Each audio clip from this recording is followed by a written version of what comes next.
In this unit, we'll cover 4 different general classifications of data structures. We'll begin with strings. You've seen strings a lot before, but only because it's difficult to really do anything in programming without the ability to print text. We've only scratched the surface of what strings can do and how they can be used. Strings are actually relatively advanced data structures, both because they technically store a list of other items, characters, and because they have significant complex reasoning built into them to deal with human language. Then we'll cover lists.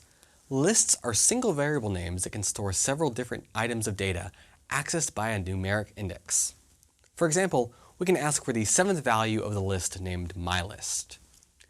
Different languages handle lists very differently, and many languages have multiple different ways of handling lists. So we'll briefly cover the general concepts before jumping into your language's instantiation of the list concept. Then we'll cover file input and output. File input and output is how we persist information across multiple sessions or multiple runs of a program. In many ways, it resembles and builds on list-like structures.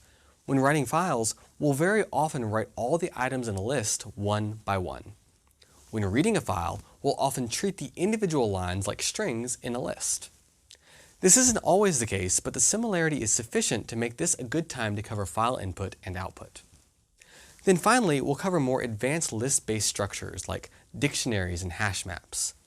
These data structures are similar to lists in that they store multiple values, but they differ in that the values can be accessed not just through numbers, numeric indices, but also through strings or even other data structures.